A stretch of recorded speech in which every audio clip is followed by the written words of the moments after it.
주여 지난 밤 내 꿈에 외였으니 그 꿈이 이루어 주옵소서. 밤과 아침에 계시로 보여주사 항상 은혜를 주옵소서. 나의 놀라운 꿈 정녕 남이 기는 장차 큰 은혜 받을 표니. 나의 놀라운 꿈 정녕 이루어져 주님 얼굴을 배우리라. 마음 괴롭고 아파서 낙심될 때 내게 소망을 주셨으며 내가 영광의 주님을 바라보니 앞길 환하게 보이도다. 나의 놀라운 꿈 정녕 남이 기는 장차 큰 은혜 받을 표니. 나의 놀라운 꿈 정녕 이루어져 주님 얼굴을 배우리라. 3절입니다. 세상 풍조는 나날이 변하여도 나는 내 믿음 지키리니. 인생 살다가 죽음이 꿈 같으나 오직 내 꿈은 참되리라. 아멘. 나의 놀라운 꿈 청령 남이 긴 장차 큰 은혜 받을 표니. 나의 놀라운 꿈 정녕 이루어져 주님 얼굴을 배우리라. 아멘. 기도하겠습니다. 하나님 감사합니다. 이렇게 고향교회, 또 세례받은 교회, 안수받은 교회, 또 제가 목사로서 부름받은 교회 하나님 다시 불러주시고 또 우리가 말씀 앞에서 서로 나눌 수 있는 주 안에서 교제를 허락하심에 감사합니다. 세월이 지남에 때로는 주름도 있고 세월이 지남에 서로 조금은 변화했으나 그 안에 하나님 사랑하는 마음은 이전과 동일할 줄 믿습니다. 이 모든 말씀 예수 그리스도의 이름으로 기도드립니다. 아멘. 할렐루야. 예. 오늘 제목 극한 기업으로 했어요. 제가 극한 직업이라는 영화가 있었죠.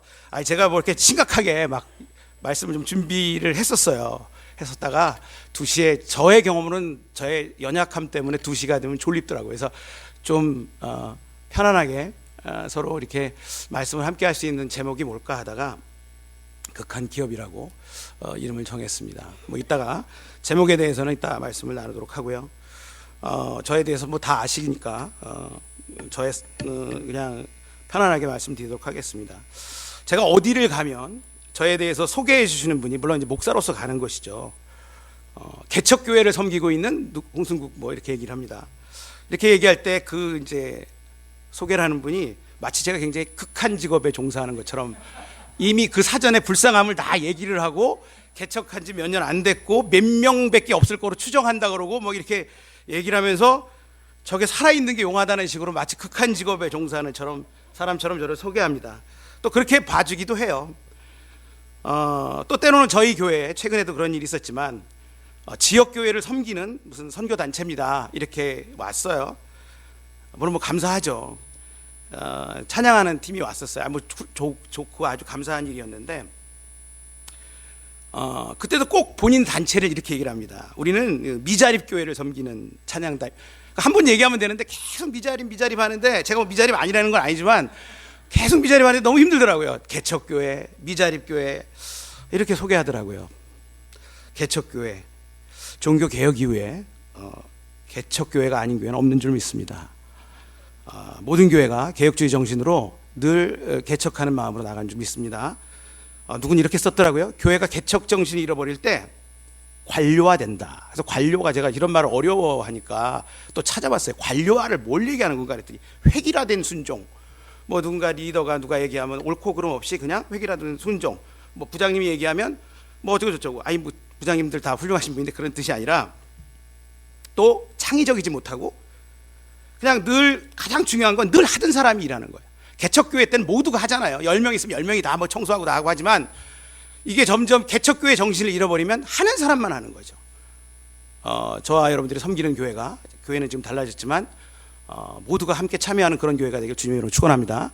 뭐 유치부, 초등부, 소년부 행사가 있다 그러면 유치부, 초등부, 소년부만의 일이 아니라 전 교인의 일이 될 줄 믿습니다. 그래야 개척교회죠. 그래야 하나님이 기뻐하실 줄 믿습니다. 또 미자립교회라 그러는데 사실은 교회는 조직교회와 미조직교회의 차이만 있을 뿐입니다. 조직교회는 장로님이 계신 이렇게 교회가 당회가 결성되어 있는 교회를 조직교회라 그러고요. 아직 인원이 얼마 안 돼서 조직이 안 된, 당회가 조직이 안 된 교회를 미조직교회라고 하죠. 이 땅에는 모든 교회는 주님 안에서 다 자립한 교회는 하나도 없는 줄 믿습니다. 교회는 주님 없이 혼자 설 수 있는 교회는 없을 거예요. 아무리 큰 몇만 명이 되는 교회가 주님이 없다면 그게 무슨 자립한 교회에서 교회가 아니죠. 언제나 주님과 함께 하기를 주님으로 축원합니다. 우리 고린도후서 한번 읽어보도록 하겠습니다. 시작. 우리는 구원받는 자들에게나 망하는 자들에게나 하나님 앞에서 그리스도의 향기니. 저는 이 본문을 여러 번 보기도 했고 또 때로는 설교도 중고등부에서도 한 적도 있고 교회에서도 했지만 그리스도의 향기라는 겁니다. 저게 우리의 향기가 아니에요. 그리스도가 있을 때만 향기가 나는 거죠. 교회가 아무리 크고 교회가 엄청난 일을 한다 하더라도 그리스도가 안 계시면 향기는 사람의 냄새만 나는 것이죠. 영어 성경은 이렇게 어렵게 나와 있습니다. 어렵지만 아로마예요. 아로마가 향기라는 뜻이더라고요. 그리스도의 향기예요. 그리스도의 향기, 사람의 향기가 아닌 것이죠. 개척 정신을 잃어버리고 또 주님 없이 홀로 사람만이 주인이 되는 그러한 교회에서는 그리스도의 향기가 나기 어려울 것입니다. 교회에서 여러 부서가 있지만 어떤 부서든 어떤 일을 할 때 모두가 함께 참여하는 그런 일들을 통해서 개척 정신을 새롭게 하고 또 언제나 주님 앞에 먼저 기도함으로 나가는 그러한 교회가 될 줄 주님의 이름으로 축원합니다. 자, 이런 은혜가 있기를 원합니다. 향기 나는 그 향기는 나의 향기가 아니라 바로 주님의 향기라는 겁니다. 우리는 나라는 자신이 세 가지가 있다 그래요. 내가 생각하는 나, 남이 생각하는 나, 하나님이 생각하는 나. 저와 여러분들이 하나님이 보시기에 정말 사랑스러운 그런 분으로 계속 강건하게 승리하길 주님으로 축원합니다. 자, 그리고 오늘 이제 말씀의 제목을 한번 보도록 하는데요. 이 영화 극한 직업이라는 영화가 있었어요. 어르신들은 이 영화를 또 안 보신 분도 계시겠지만 경찰청 마약 단속반의 이야기입니다. 힘들게 일하는 사람들의 그런 이야기가 있는 그 EBS에 있었던 극한 직업이라는 누구는 꽃게잡이 배를 타고 고층 빌딩 철골 구조에서 일하는 사람, 이런 일하는 사람들이 교육방송에서 나와요. 극한 직업이라는. 그래서 그걸 패러디해서 나온 영화인데 잠복 근무를 하다가 통닭집을 인수합니다. 그래서 통닭이 너무 잘 팔리는 거예요. 그래서 통닭 배달 주문 전화가 오기만을 기다립니다. 왜 그러냐면 잠복 근무하고 그 마약 사범이 있는 그 집에 배달이 와서 들어가고 싶은데, 그 집을 이렇게 들어가서 그들을 검거하고 싶은데 그 집에서 이제 맞은편 집에서 주문 오길 바라고 있어요. 그런데 너무 통닭이 잘 팔리는 거예요. 잠복 근무하는데 주인공 형사는 전화를 받습니다. 아시죠? 지금까지 이런 맛은 없었다. 이것은 갈비인가 통닭인가? 수원 왕갈비 통닭입니다. 이렇게 전화를 받아요. 참 그걸 보면서 많은 생각이 들었습니다. 참 우리가 극한 직업을 살아가고 있구나, 극한 기업을 향해 가고 있구나, 이런 생각을 하면서 오늘 말씀을 준비하게 됐습니다. 오늘 제목은 아까 보셨듯이 극한 기업입니다. 극한이라고 얘기하면 궁극적으로 도달할 수 있는 한계를 얘기하죠. 보통 사람의 힘이나 능력이 다다를 수 있는 범위는 어느 정도까지밖에 없어요. 그 끝에 가 있는 것이 극한인 거죠. 기업이란 말은 여러분 잘 알다시피 구약 성경에서 나할라라고 하는 히브리어를 사용하고 있는데 보통 토지의 개념으로 얘기를 하는 거죠. 오늘 여호수아 아까 14장 이 본문을 읽었지만 그 갈렙이 기업을 이제 하나님께서 허락하신 그 기업을 달라고 하는 것입니다. 그래서 참 그 땅이 그렇게 만만한 땅이 아닌 걸 달라고 하는 그런 내용이에요. 그래서 오늘 제목이 바로 극한 기업이라는 제목으로 말씀을 나눌까 합니다. 저는 개척교회를 섬긴 이후에 마음이 어려울 때마다, 마음이 안 어렵게 생기셨다고 볼지 모르겠지만 자주 어려워요. 저는 어려운데 그때마다 인터넷에서 가끔 선교 편지 이렇게 네이버에 칠 때도 있고 다음에 칠 때도 있습니다. 그러면 이 네 글자를 치면 어디에 걸릴지 모르지만 선교 편지가 나와요. 제가 뭐 이 내용을 뭐 이렇게 한번 말씀을 나눈 적도 있는 분도 있는 것 같은데, 지난 세미나 때도 내용이 그렇습니다. 동네 놀이터에서 놀던 아이가, 5살 아이가 동네 아줌마가 나눠주는 떡을 먹다가 떡의 일부분이 목에 걸려서 기도를 통해 폐에 들어가서 폐혈증과 급성 폐렴이 걸려서 현지에서 수술하던 중 20분간 뇌의 산소 공급이 차단돼서 치명타를 입었다. 중보기도를 부탁하는 거예요. 선교사님이 이걸 보면서 진짜 힘들게 사시는구나. 그러면서 베트남 의사는 손 쓸 수 없다고 하고, 인간이 더 이상 손 쓰지 못할 때 일하시는 하나님을 믿으며 한 달 동안 날마다 병원에 신방하고 중환자실 복도에 자리를 깔고 하나님의 기적을 구하며 예배를 드리며 기도하며 있습니다. 페이스북과 카카오톡을 통해서 같이 기도해 주시는 분들에게 이 중보기도를 요청합니다. 이걸 이제 글을 보게 됐어요. 야, 진짜 이렇게 정말 힘들게 사시는구나. 자, 그러면서 그 다음에 온 편지가 그분에게 온 게 그거예요. 이렇게 함께 기도함으로 하나님의 기적으로 근 한 달여 시간이 지나면서 호흡이 좋아지고 신장도 비행기를 탈 수 있을 만큼 됐기 때문에 분당에 있는 서울대병원으로 후송하게 됐다. 이런 이제 편지를 받았어요. 여기는 베트남 하노이에 있는 교회입니다. 이제 우리나라 아이예요, 이 아이는. 근데 이제 현지 베트남 아주머니가 주는 떡을 먹고 이제 목에 걸려서 이런 일이 생긴 거예요. 그래서 뭐 한 몇 달이 지난 후에 부산으로 내려가서 뭐 재활병원에서 있는데 많이 회복이 됐다라는 이야기가 나옵니다. 그리고 좀 있다가 이런 뭐 잘 안 보이시죠? 이 베트남 하노이 교회인데 이 교회에 이제 이런 얘기가 나와요. 종교성에서 문제가 있어서 집회 허가가 있고 뭐 조사를 아침 예배 시간에 조사 단원이 와서 여긴 공산주의 국가잖아요. 그런 여러 가지 힘든 문제가 있다. 기도 부탁한다. 이번 부산의 대형 교회에서 파송한 선교사님인데, 제가 이제 그렇게 선교 편지를 여러 편지를 보게 됐어요. 그다음 여기에 이제 교회를 못 하게 됐다가, 교회를 하기 어려운 상황이 됐다가 다음에 2018년에 이 이제 선교사님이 쓴 글을 보게 되는데, 베트남의 국민영 박항서 감독 이 교회에 이제 등록을 하게 됩니다. 그래서 이 교회가 전혀 공안에 영향 없이 잘 든든히 서가는 베트남 하노이 교회 이야기를 이제 제가 보게 된 거예요. 이 선교사님이 이제 연세가 드셔서 파송을 나가서 거기서 이제 베트남 선교 그리고 한인 선교 같이 이렇게 하고 있는데, 지금은 아주 이렇게 놀랍게 이렇게 교회가 안정이 되고 공안에 방해도 없이 이렇게 되고 있다는 얘기를 보면서 제가 많은 생각을 했습니다. 이 한 사람은 숫자로 보면 작고 약해 보이지만 그 한 사람이 나라를 바꿀 수 있습니다. 그 한 사람이 가정을 바꾸고 그리고 교회를 바꿀 수 있습니다. 믿으십니까? 저와 여러분들이 그 한 사람이 되길 주님의 이름으로 축원합니다. 저도 저희 집에 믿지 않는 가정이었고 아무도 믿지 않았어요. 그러면서 신앙생활을 하게 됐고, 물론 뭐 장소 목사님 만나서 이제 같이 이제 신앙생활 하면서 예수님 믿고 이렇게 됐지만, 제일 넘어설 수 없는 벽이 있었어요. 저희 장인어른이에요. 장모님은 교회 권사님까지 하시는데, 장인어른 동생이 부산의 범호사에 있었던 하여튼 그쪽에 계신 분이었어요. 머리 다 깎으시고 굉장히 높은 자리에까지 갔다 이제 세상을 떠나셨는데, 동생 때문에라도 자기는 교회를 안 다닌다는 거죠. 본인께서는 이번에 지난주에 영접하신 줄 믿습니다. 저하고 집사람이 갔는데 복음을 받아들이고 배운 대로, 저도 여기서 배운 대로 복음을 전했고, 그대로 죄인임을 인정하고 그 모든 걸 받아들이고 하나님의 자녀가 되는 그런 축복이 있었어요. 물론 이제 그 이후에 어떻게 하나님이 역사하실지 모르겠지만, 한 사람의 숫자는 작아 보입니다. 네가 가서 뭘 할 거냐 하지만, 하나님이 함께 하시면 그 한 사람이 주변을 바꾸는 일에 하나님께 사용될 줄 믿습니다. 박강성 감독을 제가 뭐 다 아는 얘기를 또 하는 거예요. 박강성 감독의 사진들만 모아놓은 것들이 있어요. 다 기도하는 거죠. 다 이게 방송에 나가고 있습니다.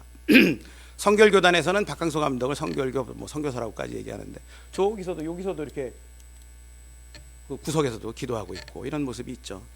정말 이 한 사람이 이렇게 중요한 겁니다. 자, 이 화면을 잠깐 보도록 하겠습니다. 아이고 이제 아주 반가운 아이를 반갑게 이렇게 손을 잡고 있습니다. 독일 사람이죠. 나치죠, 나치. 자, 이게 무슨 그림일까요? 자, 아이들이 이렇게 참 이렇게 어린이집 같이 이렇게 잘 놀고 있습니다. 이렇게 애들을 다 안고 있고. 자, 이 이야기를 왜 하고 있습니까? 자, 보면은 이 사람이 히틀러입니다. 이건 바로 레벤스브론이라는 독일 말로 생명의 탄생, 생명의 샘, 생명의 원천이라는 레벤스브론이라는 독일 말로 된 프로젝트입니다.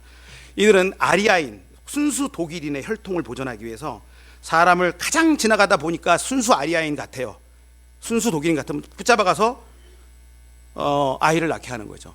그래서 나치의 사람들을 만들어내는 일들을 했었던 거예요. 우리 겉으로 보기는 좋지만 인위적으로 만드는 생명들이었어요. 히틀러 한 사람 때문에, 잘못된 판단 때문에 6년간 전쟁에서 8천만 명이 죽어나갑니다. 8천만 명이면 우리나라 국민의 거의 2배에 가깝습니다. 어마어마한 숫자죠. 히틀러 한 사람의 증오심 때문에, 어릴 때 받은 상처 때문에 유대인들 600만 명이 학살되는 것이죠. 주일학교 굉장히 중요한 겁니다. 교회는 누군가는 주일학교 선생님이고, 누군가는 주일학교 다니는 아이의 부모님이고, 누군가는 거기를 중보기도하는 사람들이 구성된 게 교회겠죠. 어린 나이에 있는 아이들에게 정말 교회를 다니는 것을 넘어서 복음을 전하고 하나님의 자녀라는 확신을 줄 수 있는 그런 기회를 우리들에게 하나님이 허락하셨음을 감사함으로 받아들이고 주님의 이름으로 축원합니다. 이렇게 악한 사람들, 이런 악한 사람들 한 사람이 또 세상을 어렵게 만드는 것을 보게 됩니다. 자, 성경은 로마서 5장 17절은 이렇게 말씀합니다. 읽겠습니다. 시작. 한 사람의 범죄로 말미암아 사망이 그 한 사람을 통하여 왕노릇하였은즉 더욱 은혜와 의의 선물을 넘치게 받는 자들은 한 분 예수 그리스도를 통하여 생명 안에서 왕노릇하리로다. 아멘. 한 사람 아담의 범죄로 사망이 이 세상을 지배하게 되었고, 그래서 모든 사람들은 죽음이 두려워서 이 두려움에 매여서 평생 해결할 수 없었습니다. 이런 사람 앞에 한 사람 예수 그리스도가 찾아오셔서 그분으로 말미암아 은혜와 의의 선물을 넘치게 받은 저와 여러분이 이제는 예수 그리스도로 말미암아 생명 안에서 왕노릇하시길 축원합니다. 그래서 지금 예배 드리고 있는 것이죠. 자, 오늘 이런 은혜가 있기를 축원합니다. 오늘 본문을 보면 그런 갈렙이라는 사람이 나옵니다. 이 갈렙은 모세가 지도자로 있던 45년 전에 가나안 땅을 염탐하고 돌아와서 사람들은 부정적으로 사람들이 악평을 할 때도 갈렙은 하나님의 마음을 아는 사람이었어요. 갈렙은 하나님의 마음은 무엇입니까? 하나님의 마음은 마치 부모님들이 자식에게 갖는 마음처럼 언제나 한결같은 마음입니다. 이 땅의 내 백성들이 구원받아서 진리를 알고 정말 행복하게 사는 것이 하나님의 마음이시죠. 자, 갈렙은 그런 사람이었다는 거죠. 자, 디모데전서 2장 4절 하나님의 마음을 이렇게 설명하고 있습니다. 시작. 하나님은 모든 사람이 구원받으며 진리를 아는 데 이르기를 원하시느니라. 하나님이 이렇게 원하시고 있다는 거예요. 자, 저와 여러분들에게 이렇게 하나님께서 구원의 은혜를 베풀어 주셨습니다. 이 구원을 위해서 하나님은 아들을 주셨죠. 요한복음 3장 16절입니다. 함께 읽겠습니다. 시작. 하나님이 세상을 이처럼 사랑하사 독생자를 주셨으니 이는 그를 믿는 자마다 멸망하지 않고 영생을 얻게 하려 하심이라. 자, 여러분들 잘 알듯이 요한복음 3장 16절 많이 외우기도 하고 있습니다. 우리 본문으로 나가기 전에 이처럼 사랑했다고 하잖아요. 도대체 이처럼 사랑이 뭘까? 내가 너를 이처럼 사랑했어. 내가 너를 사랑하지 않아. 이처럼 사랑한다. 이처럼을 우리 수준으로 말하면 내가 너 사랑하기 때문에 돈 몇 푼 주고, 뭐 자녀라면 먹을 거 주고, 내가 허리띠 졸라서 뭐 해주고 입을 거 주고 너를 이렇게 키운 거야. 내가 널 이렇게 대우해 준 거야. 널 이렇게 인정해 줬어. 우리는 내가 경험하고 내가 사랑한 것 그 이상 우리는 말할 수 없습니다. 그러나 하나님이 우리를 이처럼 사랑했다는 말은 하나님 당신이 모든 것을 던져서 우리를 사랑하셨다는 말입니다. 우리 수준의 사랑이 아닌 거예요. 이것이 복음인 줄 믿습니다. 이것이 기쁜 소식입니다. 자, 이처럼. 자, 요한복음 3장 13절, 14절, 15절. 하늘에서 내려온 자, 곧 인자 외에는 하늘에 올라간 자가 없느니, 쭉 이러면서 광야에서 뱀 든 것 같이 인자가 들려하리니 말씀하면서 이 내용 그대로 화면 좀 읽겠습니다. 시작. 하늘에서 내려온 자가 너희를 위하여 심판받은 뱀처럼 들리게 될 것이니 그것이 바로 너희를 하늘에 닿게 해줄 거다. 이 본문을 이렇게 해석하면 이렇게 됩니다. 주님은 우리를 하늘에 닿게 해주셨다는 거예요. 예수님은. 그래서 복음의 실체 되신 예수님을 믿는 저와 여러분은 가슴이 뜨거워지는 겁니다. 복음만이 사람을 영원히 살릴 수 있는 능력인 줄 믿습니다. 자, 오늘 저와 여러분은 죄로 죽을 영혼을 영원한 생명이신 하나님께로 돌아오게 할 이 복음을 전할 것을 생각하면 뜨거워집니까? 뜨거워져야 될 줄 믿습니다. 내가 나이가 80이라서, 내가 나이가 70이라서 복음 앞에 나이는 의미가 없습니다. 우리 안에 들어온 복음이 확실하다면 몸은 후패하지만, 나이 연세가 들어서 후패하지만 복음을 전하는 자리에 우리는 언제나 뒤로 물러서지 않아야 될 줄 믿습니다. 오늘 갈렙은 하나님이 주신 약속의 땅을 정복하려고 합니다. 그래서 그는 40년 전에도 지금 85세인 지금이나 그 마음은 변함이 없습니다. 나는 하나님의 마음을 행동으로 실천하는 사람이다. 바로 이것이 바로 갈렙의 마음입니다. 이런 고백의 은혜가 있기를 축원합니다. 45년이 흐른 지금 가나안 땅이 정복되어서 땅을 분배하는 상황으로 정말 난공불락에 몇 군데만 남아있는 거예요. 이때 갈렙은 정탐꾼 동기생이었던 여호수아에게 이렇게 말합니다. 6절인데 이 내용을 보면 갈렙이 얘기합니다. 여호수아, 당신 기억하시오? 여호수아가 얘기합니다. 갈렙 뭘 말이요? 갈렙은 내가 45년 전에 가데스 바네에서 가나안 땅을 정탐하고 보고했던 그때 일 기억하냐는 말이요. 이런 얘기를 하는 거죠. 여호수아가 그럼 기억나고 말고. 이 내용이 바로 6절의 말씀입니다. 6절 한번 읽겠습니다. 시작. 그때 그니스 사람 여분네 아들 갈렙이 여호수아에게 말하되 여호와께서 가데스 바네아에서 나와 당신에게 대하여 하나님의 사람 모세에게 이르신 일을 당신이 아시는 바라. 여러분, 얼마나 아름다운 일입니까? 교회가 세워지고 세월이 지나서 80이 넘은 갈렙, 장로님일 수도 있고 집사님일 수도 있겠지만, 그 갈렙 장로님이 아니면 갈렙 집사님이 목사님께 이렇게 묻습니다.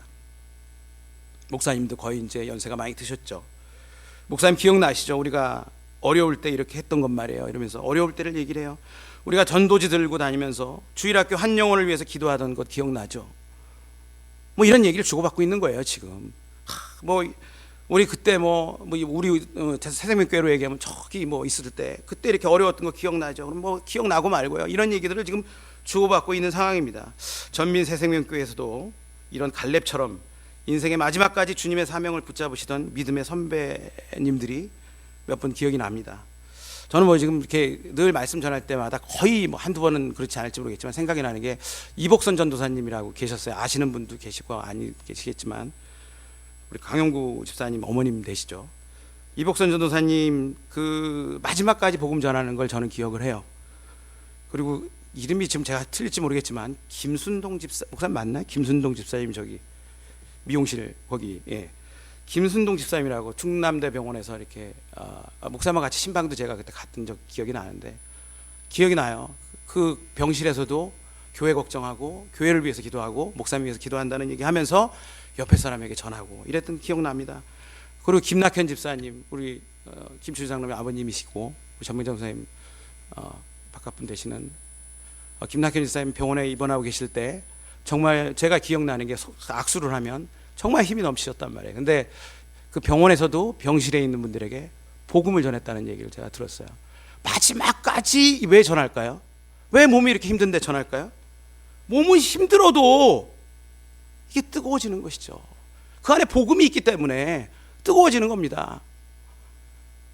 황희수 장로님 소년부 부장님 하시다가 어느 날 또 평교사로 선생님으로 그냥 아이들 섬기시고 저 우송이산에 가끔 등산하다 올라오고 내려갈 때 만나면 그냥 반말을 해도 되는데 저한테 항상 그렇게 존댓말을 쓰시면서 얘기하시고 또 가다가 산에 가다 만나는 분들에게 이 교회 주보 가지고 가서 이렇게 주시고 이런 거를 기억이 납니다. 우리 또 장태곤 집사님 저는 기억나는 게 항상 교회 문 따시고 그러면서 교회 움직이는 것들에 대해서 들고 나는 거에 대해서 항상 얘기하셨던 그런 분들이 결코 갈렙만 못하다고 저는 생각하지 않습니다. 지금 많이 피곤하시고 또 졸릴 수도 있고 또 그럴 수 있겠지만 편하신 대로 이렇게 있는 상황이지만 그래도 우리 마음속에 가끔 또 한번 정신을 고쳐먹고 이 자리가 우리 함께하는 이 예배 자리 이곳에 우리는 또 다음 세대들에게 어떻게 비춰질까 이런 걸 생각해 보기를 원합니다.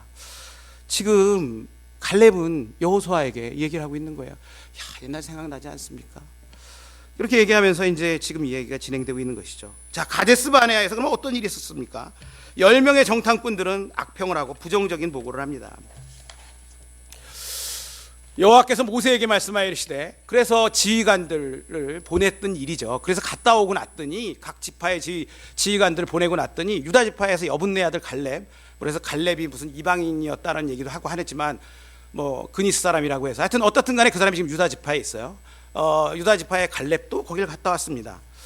갔다 왔는데 자, 무슨 일이 일어납니까? 민수기 13장 33절에 자, 봤더니 거기서 네피림 후손인 아낙 자손의 거인들을 보았는데 우리는 스스로 보기에도 메뚜기 같으니 그들이 보기에도 그와 같을 것이다.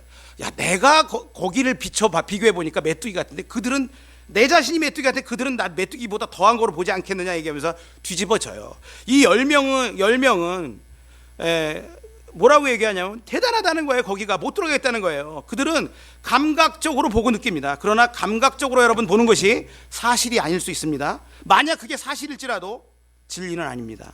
하나님 말씀하신 것이 우리가 볼 때 조건이 좋아서 가는 거는 거의 없죠. 그런데 이 소리를 듣고 백성들이 밤새 웁니다. 자, 온 회중이 소리 높여 통곡하고 난리가 납니다. 어떻게 되는 거예요? 다시 가재는 거예요. 지금 이스라엘 자손이 다 모세와 아론을 원망하며 왜 데리고 나왔어? 날 거기 있다가 거기 그냥 있게 내버려 두지. 자, 어찌하여 여호와가 우리를 그 땅으로 인도하여 칼에 쓰러지게 하고, 자, 그러면서 자, 새로운 지휘관 세워가지고 우리 애굽으로 다시 돌아가자, 그 얘기를 하는 겁니다. 이 갈렙도 그들과 똑같이 이 상황을 봤죠. 12정탐꾼 중에 하나니까. 그러나 이 갈렙이라는 사람은 믿음의 사람이었습니다. 그래서 하나님이 저 땅을 우리에게 주신 땅이라는 거예요. 들어가서 정복하자는 거예요. 저들은 우리의 먹이라고 얘기합니다. 저들은 우리의 밥이라고 얘기하는 거예요. 자, 8절부터 나오는데 젖과 꿀이 흐르는 땅이라고 얘기하면서 자, 9절만 읽겠습니다. 시작.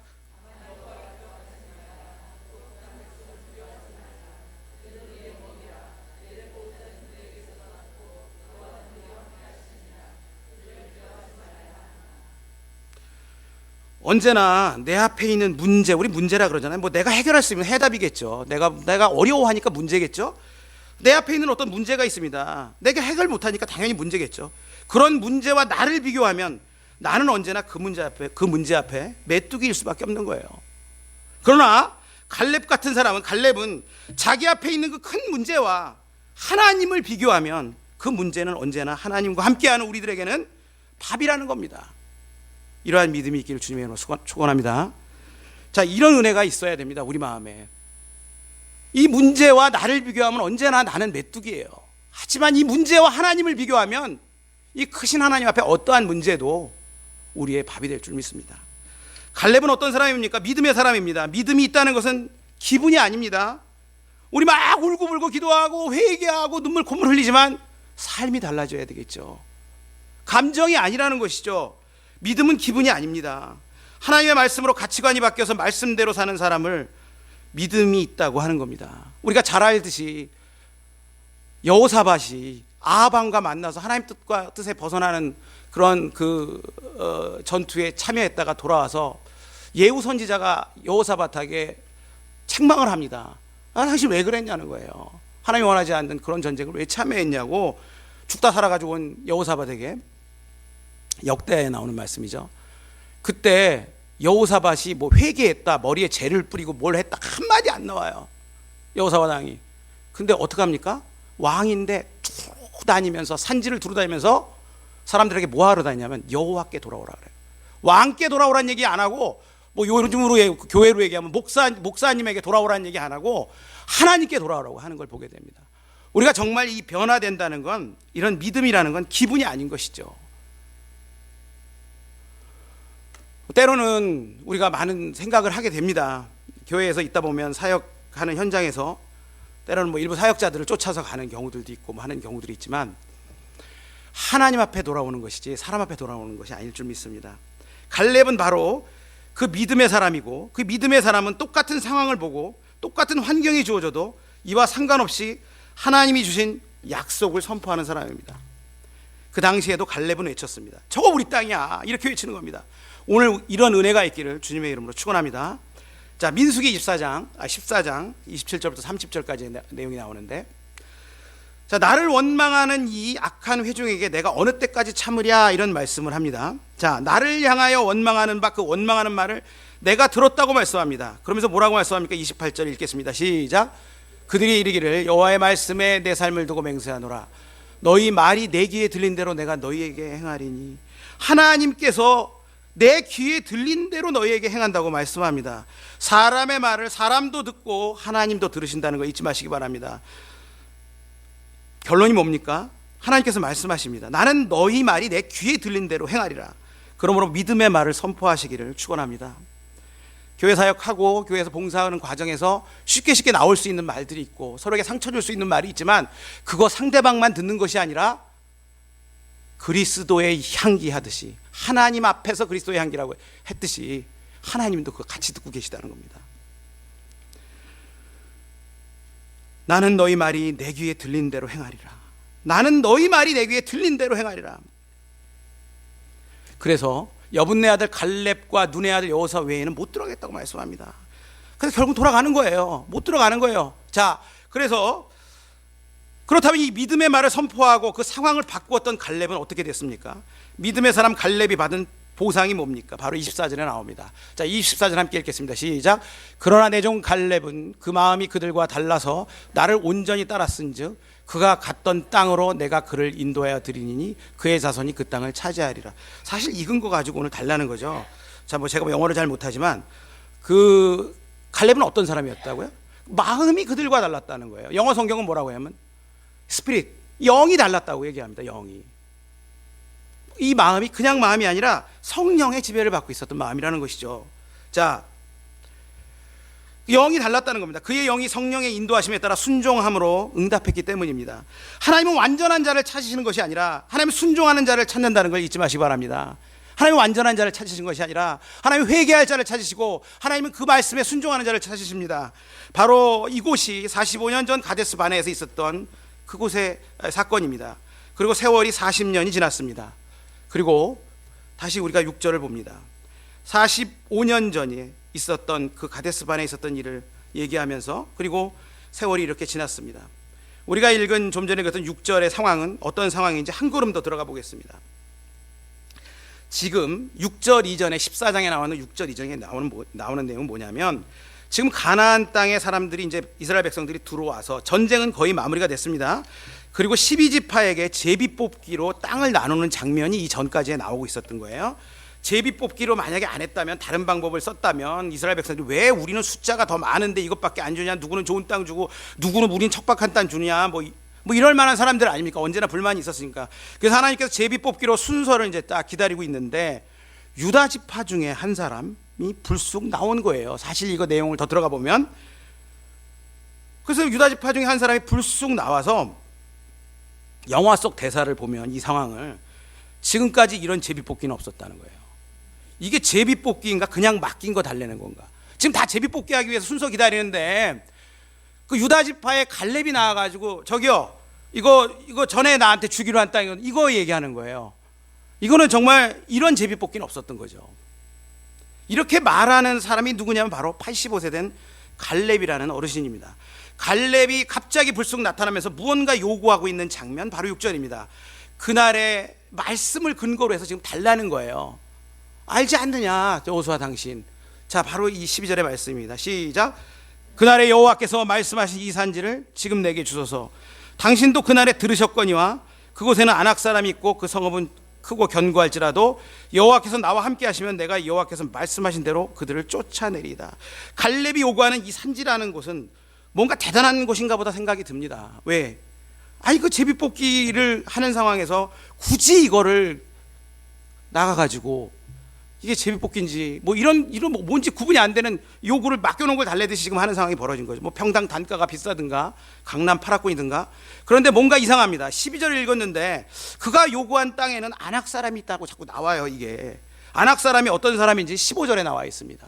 헤브론의 이름은 기럇 아르바라. 헤브론의 이름이 그랬다는 거예요. 근데 아르바는 누구냐면 아낙 사람 중에도 크고 큰 사람이었다는 거예요. 사실은 기럇 아르바라는 그 얘기가 나올 때 아르바는 이 지역 시조예요. 그래서 굉장히 거인 중에 거인이 살았는데 그의 아들이 아낙이에요.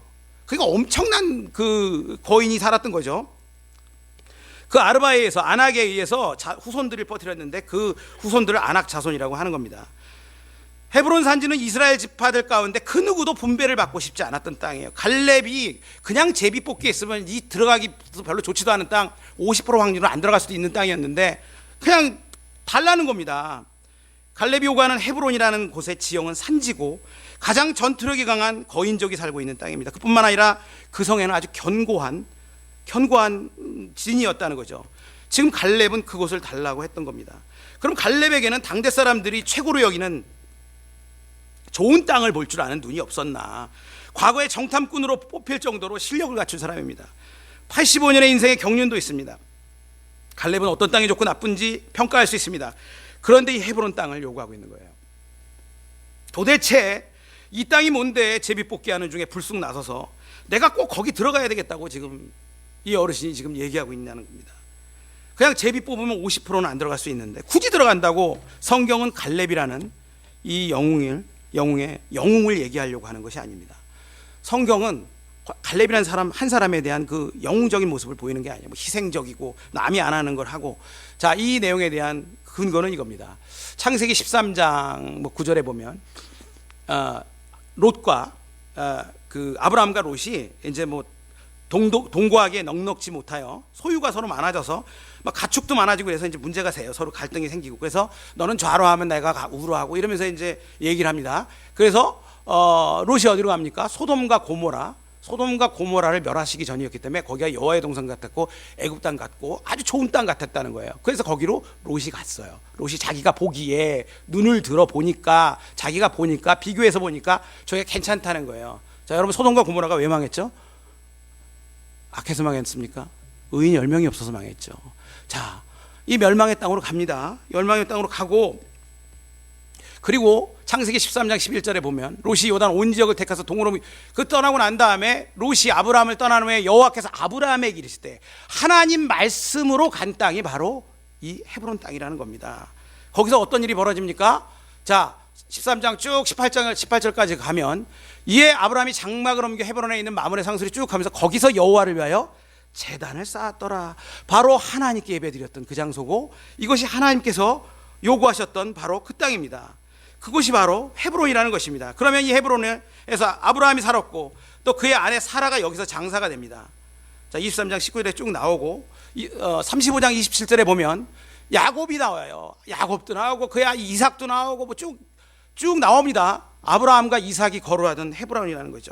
계속적으로 믿음의 아브라함을 이후에 믿음의 조상들이 살아왔던 지역이라는 것이죠. 그리고 49장 9절에 보면 유다는 이 지금 갈렙이 속한 유다 족속은 사자 새끼로다 내 아들을 숨긴 것을 찢고 올라갔도다 쭉 말하면서 10절 우리 함께 읽겠습니다. 시작. 주가 유다를 떠나지 아니하며 통치자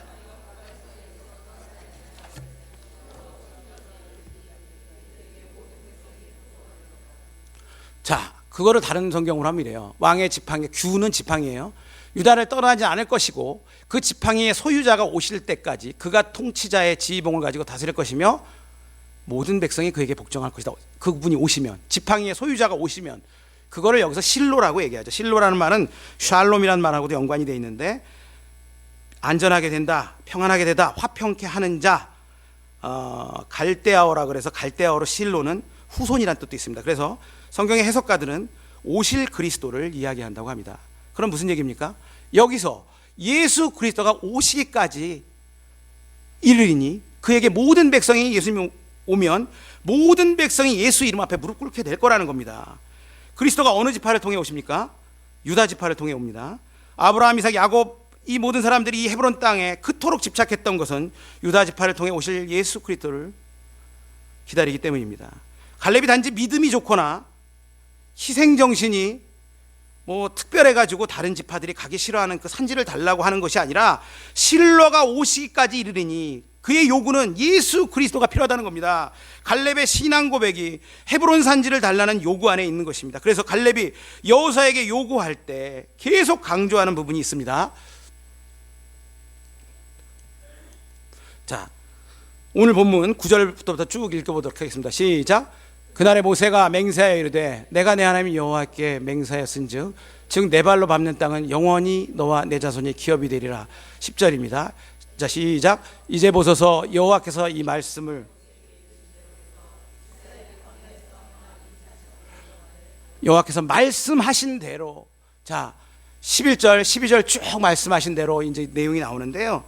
자, 그냥 산을 달라는 것이 아니라 하나님이 말씀하신 산을 달라는 겁니다.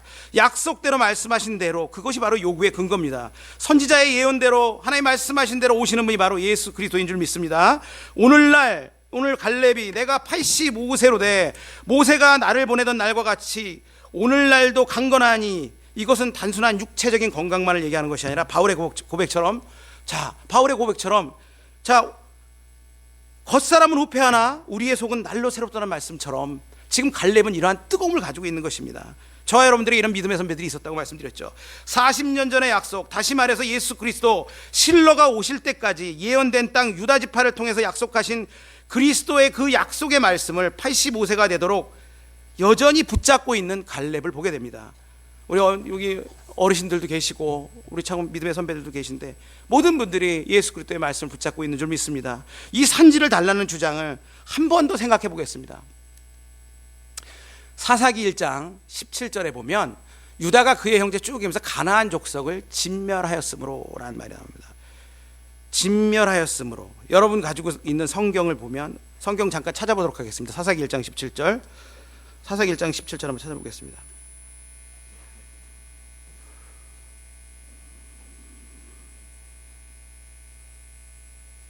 자, 한번 읽겠습니다. 성경으로 읽겠습니다. 자, 시작. 유다가 그의 형제 시몬과 함께 가서 가나안 족속을 쳐서 그것을 진멸하였으므로 그 성읍의 이름을 호르마라 하니. 자, 진멸하였으므로 밑에 그 성경 가지고 계신 성경에 보면 이렇게 반가로 일 있죠. 성경 밑에 가지고 계신 성경에 표시되어 있죠. 그 밑에 뭐라고 되어 있습니까? 진멸하셨으므로 뜻이?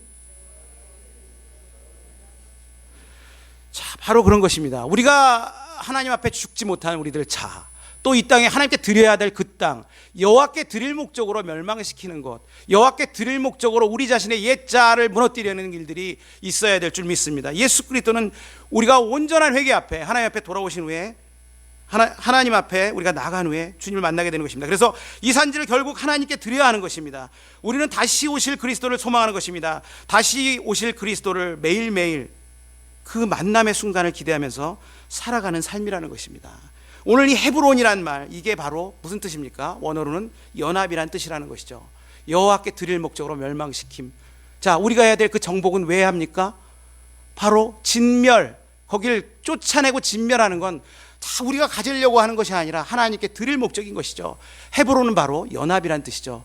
이 산지를 내게 주소서, 이 원했던 산지는 결국 헤브론 산지인데, 헤브론 산지는 연합이라는 거예요. 예수 그리스도를 기다리는 마음, 기다려서 어떻게 한다는 겁니까? 자, 세 번역으로 갈라디아 2장 20절 말씀을 정리하도록 하겠습니다. 시작.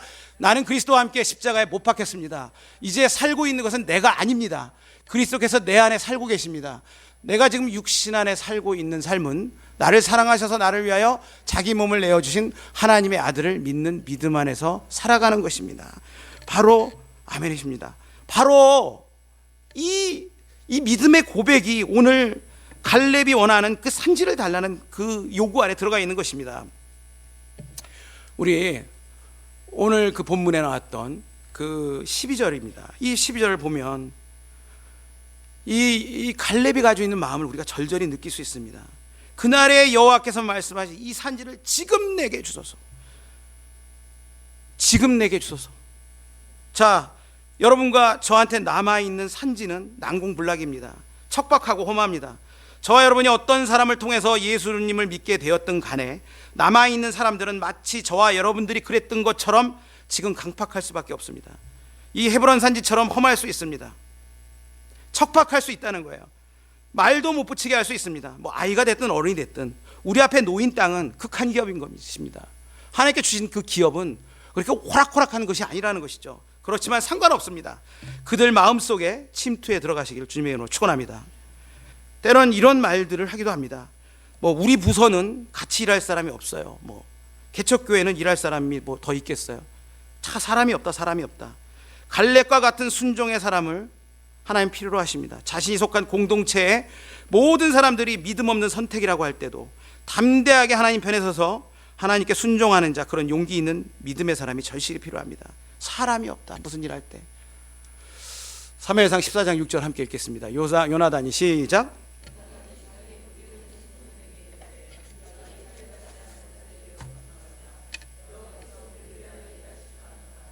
여호와의 구원은 사람이 많고 적음에 달리지 아니하였느라. 사람이 많고 적음에 여호와의 구원은 달리지 않았음을 믿으시길 바랍니다. 여러분들이 같이 일하는 사람이 없다고요? 여러분들 뜻에 동의하지 않는다고요? 여러분들이 정말 이 복음을 전해야 되는데, 이 일을 해야 되는데, 같이 기도해야 되는데 함께하는 사람이 없다고요? 여호와의 구원은 사람이 많고 적음에 있지 않습니다. 여러분들이 붙잡으신 그 복음이 순전한 복음이라면 그 안에 하나님이 역사하실 것입니다.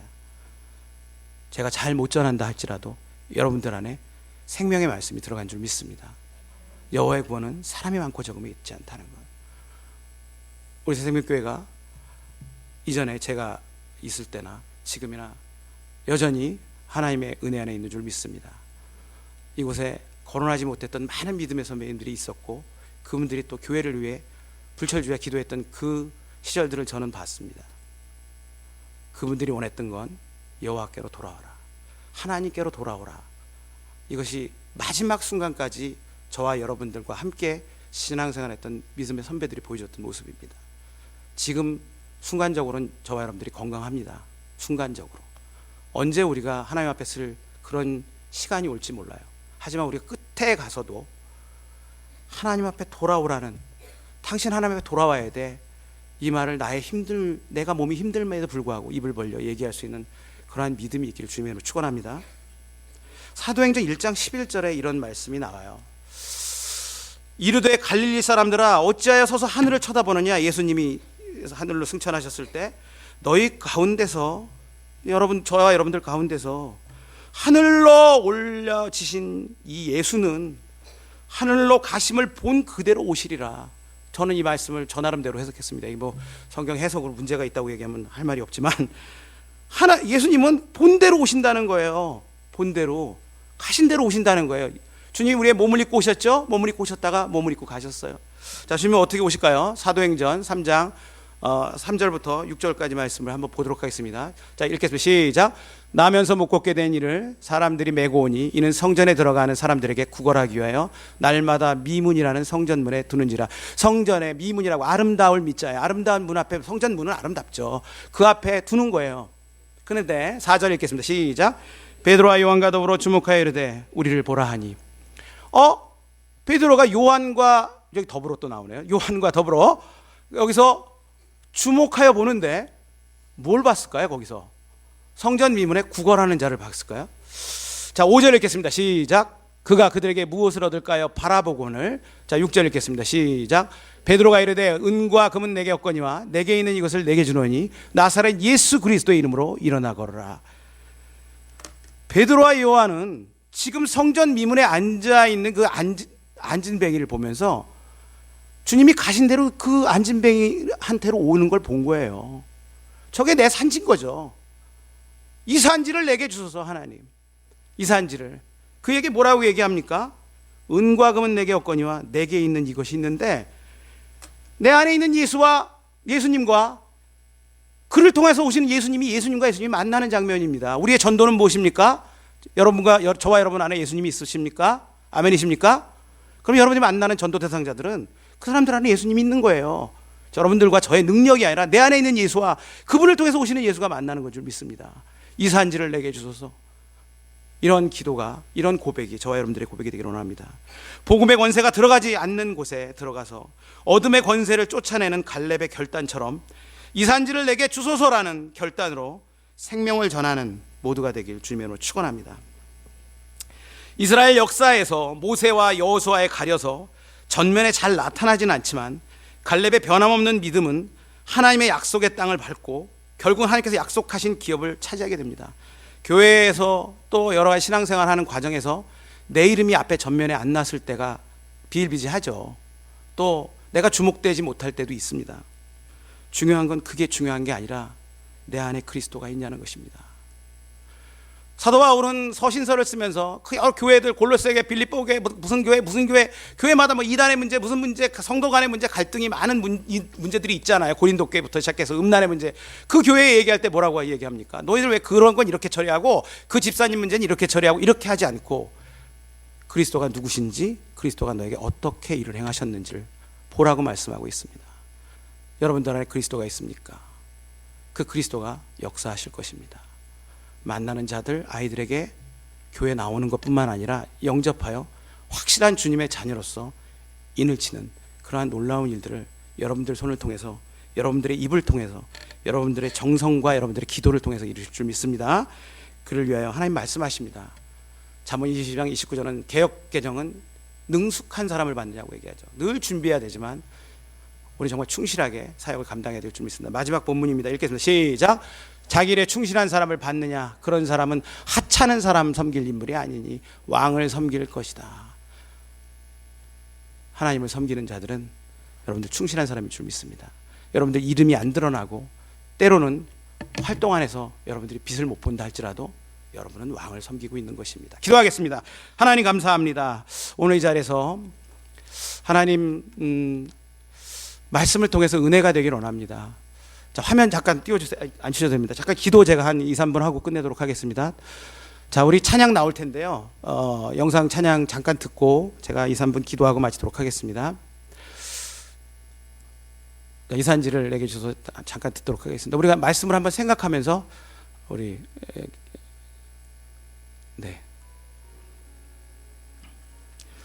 하나님 감사합니다. 우리에게 이 산지를 내게 주셔서 이 말씀의 뜻을 깨닫게 하심에 감사합니다. 우리가 선생님으로 불러주시고 감당할 수 있는 능력을 주시옵소서. 주신 땅으로 한 걸음씩 나아갈 때에 수많은 적들과 견고한 성이 나를 두렵게 하지만 주님을 신뢰함으로 주님을 의지함으로 주님이 주시는 담대함으로 큰 소리 외치며 나아가네. 이 산지를 내게 주소서. 그날에 주께서 말씀하신 이제 내가 주님의 이름으로 그 땅을 취하리니 이 산지를 내게 주소서.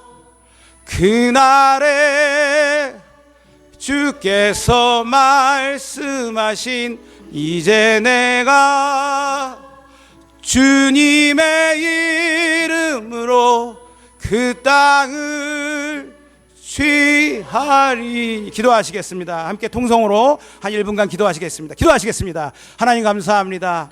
우리에게 믿음의 선배들이 있습니다. 갈렙과 같은 믿음의 선배들이 있습니다. 아버지, 우리의 삶이 우리들의 선배들 삶에 누가 되지 않도록 하나님 보시기에 합당한 삶으로 인도하여 주시옵소서. 아버지, 몸된 교회를 섬길 때 갈등도 있었고 원망도 있었고 미움도 있었던 순간순간들이 우리에게 찾아올 때가 있습니다. 하나님, 그때마다 우리 입을 벌려 폐악된 말 하지 않도록 하게 하시며 우리 입을 벌려 질서를 어긋나는 일 말하지 않도록 하게 하시며 하나님께서 주신 하나님의 사명을 잘 감당하며 우리가 하는 말 사람도 들을 뿐더러 하나님도 들으신다는 걸 잊지 않고 나가길 주님의 이름으로 소원하며 나갑니다. 아버지, 붙잡으시고 인도하여 주시옵소서. 새생명교회를 축복하여 주심에 감사합니다. 영육간에 강건케 하시고 우리 사역하는 모든 목사님을 비롯하여 모든 사역자들 하나님 붙잡으시고 인도하여 주시옵시고, 특별히 목사님 하나님의 놀라운 능력으로 영육간에 강건케 해 주시옵시고 말씀 전하실 때 성령의 역사가 일어나게 하여 주시옵소서. 아버지 감사합니다. 우리에게 아직도 정복하지 못한 산지가 있습니다.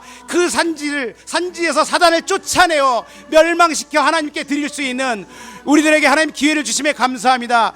은과 금은 내게 없거니와 내게 있는 나사렛 예수의 이름으로 일어나 걸어라. 이러한 선포가 우리 모든 성도님 입에 자연스럽게 능숙하게 충실한 삶으로 일어나게 하여 주시옵소서. 그 일을 위하여 늘 복음으로 준비하고 말씀으로 승리하고 기도로 충전하여 나가는 모든 발걸음에 죽어 넘어가는 모든 사단의 영혼들 보게 하여 주시옵소서. 예수 그리스도가 주신 넉넉히 이기라는 말씀 붙잡고 승리하기로 원합니다. 예수님의 이름으로 기도드립니다. 아멘. 감사합니다.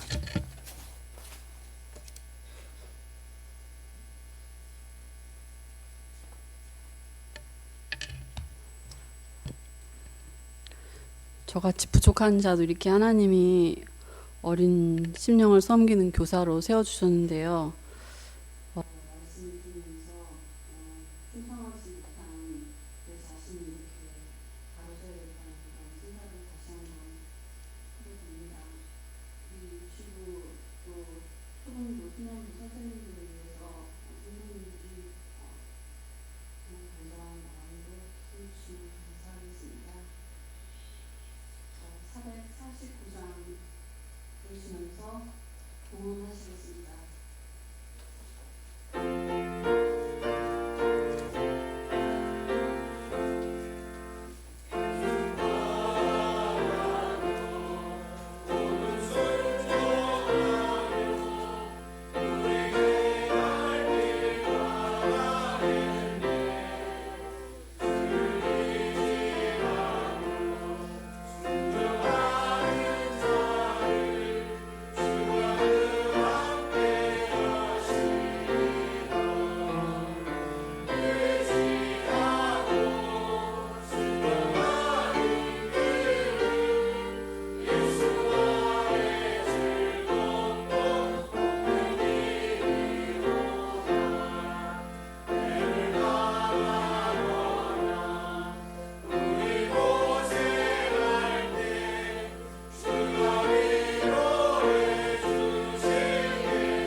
입술로 좀 더 담대히 나아가 그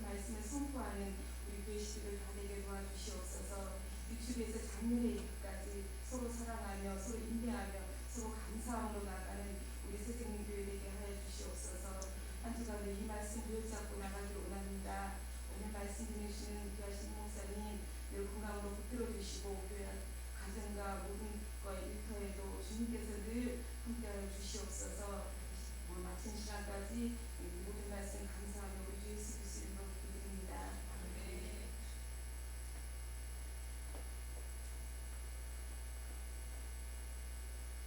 홍순국 목사님 나오셔서 축도해 주심으로 유치부, 소년부, 초등부 주일학교 헌신 예배를 마치겠습니다.